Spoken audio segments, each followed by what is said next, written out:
sejam bem-vindos a mais um vídeo aqui no canal Eu Leio LGBT. Eu queria muito falar com vocês sobre o livro Casamento Igualitário, do Bruno Bimbi. Tem esses dois homens se beijando, mas também tem uma capa com essas duas mulheres se beijando. Bom, Casamento Igualitário, como vocês podem ver, é uma leitura que exige um pouco de tempo, porque é um livrinho grande, sim, mas é um relato histórico muito interessante. Por quê? O Bruno Bimbi, ele trabalhava antes na Argentina, e esse livro é exatamente sobre a campanha, né, sobre a luta pelo casamento igualitário na Argentina. E o Bruno Bimbi foi muito atuante nessa luta, e ele descreve pra gente os bastidores políticos, qual foi o primeiro casal gay que se casou lá, como que ele se casou, como que conseguiu. Olha como é a descrição aqui na capa. A história secreta da lei que mudou a vida dos casais homossexuais na Argentina e levou o Papa Francisco a declarar uma guerra santa contra a opinião pública e o governo. Eu sei que você pode estar achando, gente, mas o que o Papa Francisco está fazendo nessa capa, nesse livro, com esse destaque? A parada é que o Papa Francisco, antes de ser o Papa, era o cardeal Jorge Bergoglio. Antes dele, esse era o nome do Papa Francisco, Jorge Bergoglio, cardeal lá na Argentina. E ele faz uma luta ferrenha contra o casamento lá na Argentina. Mesmo, ele tipo, não, ele manda cartas, ele fala para todos os católicos se unirem contra isso. Então, e aí é muito interessante a análise também do perfil do atual Papa como uma personalidade católica, mas muito política, né? Por exemplo, quando ele veio aqui na JMJ, que é a Jornada Mundial da Juventude que teve no Rio de Janeiro, teve uma puta celebração na praia de Copacabana para milhões de pessoas, milhares de pessoas que dormiram, acamparam, viram Papa, que foi lindo. O Rio de Janeiro realmente foi muito legal essa época, mas ele só falou sobre a questão gay no aviãozinho. E aí perguntaram, mas e sobre os homossexuais? E ele falou a famosa frase, quem sou eu para julgá-los, né? E esse quem só para julgá-los mostra, nossa, então será que a Igreja Católica finalmente está se abrindo para essas novas famílias, para os homossexuais, diminuindo a intolerância, né, dela contra essas pessoas? Mas, de uma certa maneira, ele só falou isso para os jornalistas. Ele não falou isso para milhares de pessoas ao vivo na praia de Copacabana. O que mostra, e aí tem vários outros exemplos disso, de que ele faz uma campanha ferrenha contra... E nos bastidores fala que estava sendo pressionado a fazer isso, que não era uma opinião dele. Ou seja, ele sabe para quem ele fala o que, na hora que ele fala o que. E, enfim, espero que ele faça bem para muitas pessoas, inclusive, né, que a Igreja Católica, talvez com ele, peça desculpas a todo o mal que já fez para os homossexuais durante todos os anos. Mas, enfim, vamos falar sobre coisa boa, vamos falar sobre casamento, sobre essa luta. Uma coisa que também sempre é dita, ou sempre foi dita, que era... O casamento é uma instituição sagrada entre homem e mulher. Bom, quando o mundo existiu, não existia casamento. Existiam pessoas, existiam animais, depois o ser humano surgiu, e depois surgiu a sociedade, e depois surgiu a instituição do casamento. Ou seja, a ideia de casamento foi criada pelo homem. Então, se ela foi criada pelo homem, ela pode ser adaptada pelo homem também.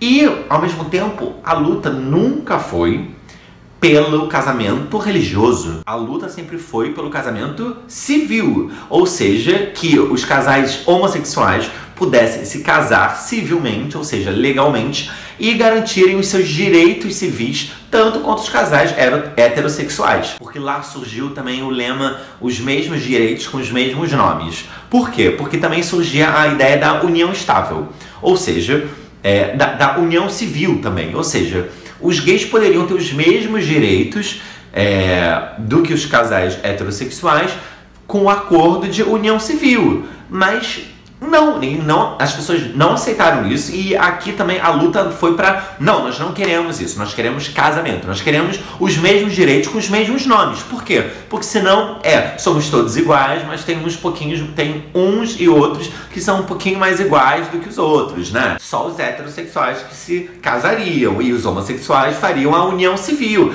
que é a mesma coisa. Não é a mesma coisa se não tem o mesmo nome. Então, para não ter nenhuma discriminação, era casamento. Bom, eu tive uma experiência muito especial sobre esse tema. Foi em 2015, eu tava em São Francisco, na Califórnia, nos Estados Unidos, no bairro do Castro. O meu curta chamado Aceito, que é sobre casamento gay, é sobre o debate de devemos nos casar ou não devemos nos casar. Agora que nós temos esse direito, nós temos que nos casar. Claro que a grande questão, acima de tudo, é você pode querer se casar ou você pode não querer se casar, mas nós temos que garantir o direito à escolha. Você tem que ter, pelo menos, a possibilidade de escolher entre casar ou não. Agora, se o casamento nem é te garantido como direito, então você não pode nem escolher. Ou seja, não é sobre agora todos os gays querem casar, não, agora todos os gays querem poder decidir se casam ou não, querem ter esse direito. E o curta ia ser exibido numa sexta-feira no festival Frameline, no Castro Theatre, que é um cinema maravilhoso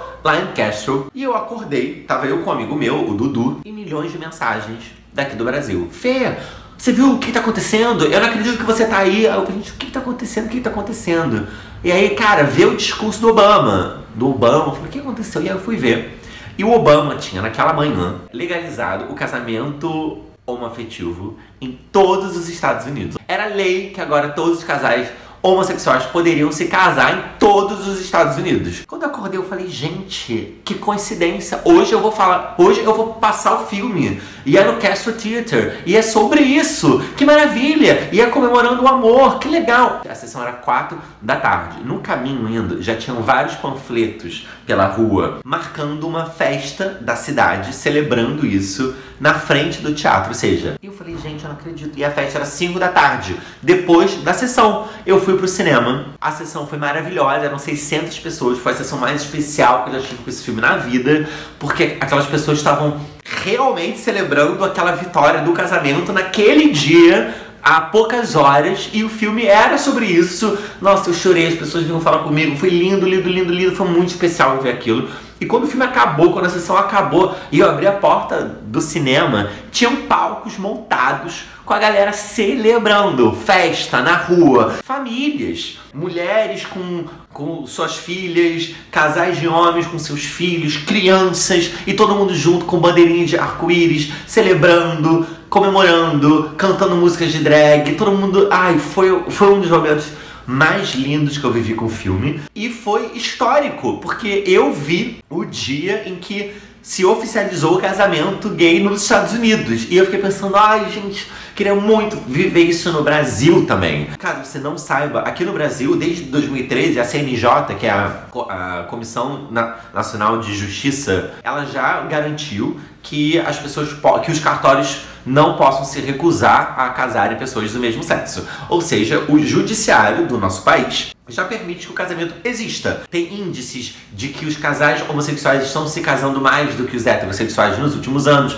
É porque muitos gays já queriam se casar e agora que podem, estão realizando. Então deve ter proporcionalmente mais gays se casando do que casais heterossexuais. E atualmente tem uma lei da Marta Suplicy que está em tramitação, se não me engano, passou já por uma comissão especial, passou no Congresso e agora falta ir para a Câmara dos Deputados para ser aprovada, que é o que já acontece, mas virar lei, virar uma emenda constitucional. Na Constituição agora, ter que casamento não é entre um homem e uma mulher, casamento é entre duas pessoas. Claro que a gente está vivendo um tempo de muita intolerância, de um fundamentalismo religioso ainda crescendo no nosso país, então assim, ainda não sei aonde que a gente vai parar. Mas é uma luta que a gente está aí, e eu acho que no Brasil tem que virar lei. Nós já podemos nos casar, mas eu acho muito importante virar lei como qualquer outra pessoa.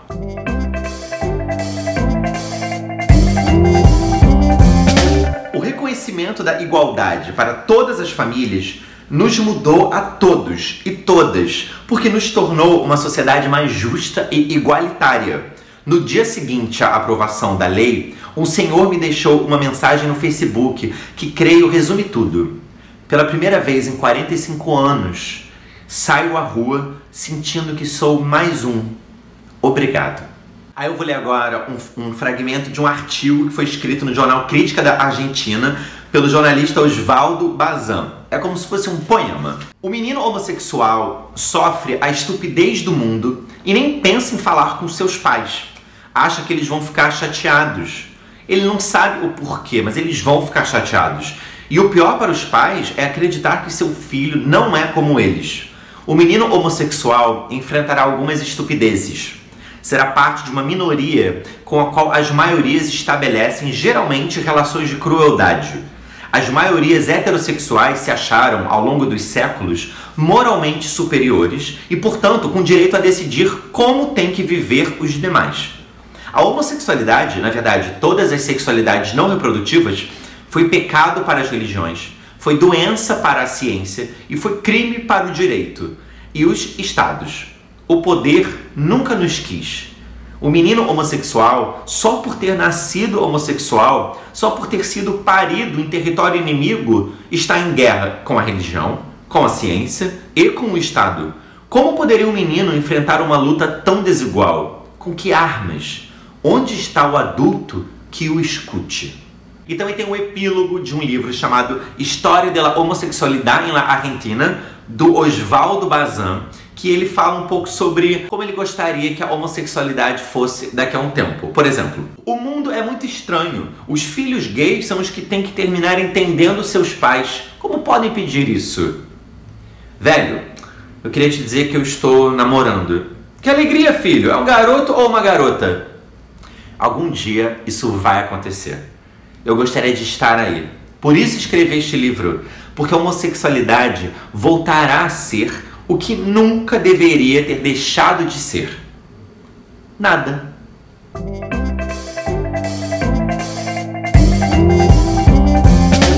Oi, eu sou o Thiago Marinho. Oi, eu sou a Ana Paula Marinho, a mãe do Thiago Marinho. E a gente queria agradecer o convite que o Felipe fez pra gente falar dos livros que a gente gosta, que a gente já leu. A gente tem costume de ler um livro, aí eu falo, acabei de ler, muito bom, lê esse outro, não lê, enfim, né? Mãe. Pra começar, eu queria falar da verdade sobre o caso Harry Quebert, do Joel Dicker, que eu comprei por acaso numa livraria, gostei da sinopse, é muito legal, é sobre um cara que tá tendo um bloqueio, um escritor que tá tendo um bloqueio criativo, blá, blá, blá. É sobre um escritor que tá tendo um bloqueio criativo, vai pra uma cidadezinha onde o professor de literatura dele mora, que também é um grande escritor, mais velho, e aí descobre um crime, um moçado é achado, uma menina que morreu há não sei quantos anos. Não conta tudo.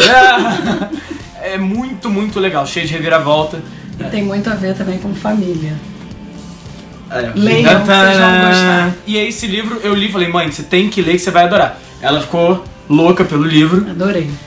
E aí no aniversário dela, e esse livro fez muito sucesso no Brasil, então aí eles publicaram o primeiro livro desse autor, que é Os Últimos Dias dos Nossos Pais. Gente, é maravilhoso esse livro aqui. Tem nada a ver com Harry Quebert, é outra pegada, outra história, mas também é muito legal. Aí eu comprei pra ela ler. Aí ela leu primeiro e falou, tem que ler, você vai adorar, não sei o quê. É sobre serviço secreto, são os franceses que trabalham pra Inglaterra durante a Segunda Guerra Mundial, infiltrados. E tem a história, exatamente o que acontece é isso. Os Últimos Dias dos Nossos Pais. Só lendo pra você entender o título desse livro. Também fala sobre família. Sim. O amor do pai, dos pais pelos filhos, por isso que o título é Os Últimos Dias de Nossos Pais. E pra terminar, tem esse livro, O Castelo de Vidro, Janet Walls. É Janet que fala? Janet. Gente, esse aqui é apaixonante. Eu fiz questão de que o Thiago lesse, porque... Pra dar valor à mãe. Dar valor à família. Foi isso que ela fala, assim. Dar valor como eu faço coisas boas pra eles. Como a família eu cuido primeiro dos filhos pra depois cuidar, né, de mim mesmo até. É muito legal, é uma história real. E são as memórias da autora, da Janet Walls, sobre a família dela, que é uma família bem alternativa, totalmente louca. E é muito bem escrito, não é só uma biografia que você fica meio cansado de ler. Parece uma história de ficção, mas é uma história real. Essas são as 3 dicas. E uma coisa, gente, livro, bom, é isso aqui, ó, tocar, folhear nessa era digital. É uma delícia, porque você pode emprestar o livro para outra pessoa, e a pessoa lê, vai sujar, vai marcar, mas não tem problema. O gostoso é esse, é você passar o livro de mão em mão, que é muito legal. Esses livros são maravilhosos e vale muito a pena ler cada um deles. Leiam. gente, esse foi mais um vídeo, eu espero que vocês tenham gostado. Não deixem de se inscrever no canal, curtirem, comentarem, darem as suas opiniões. Eu sei que é um livro enorme, mas é muito legal. É muito gostoso você entender também quais são os meandros, quem é que fala loucura. Teve uma senadora, olha isso, que no ato organizado pela igreja em sua província, denunciou exaltada que com casamento gay viria o comércio ilegal de sêmen. Ou seja, a gente já escutou muito absurdo nessa vida, gente. Quem quiser saber então um pouquinho mais sobre a história, sobre os trâmites, sobre os bastidores, e eu garanto que é muito bom, Casamento Igualitário do Bruno Bimbi, tá bom? Então fica com a gente e a gente se vê por aí, tá? Beijo!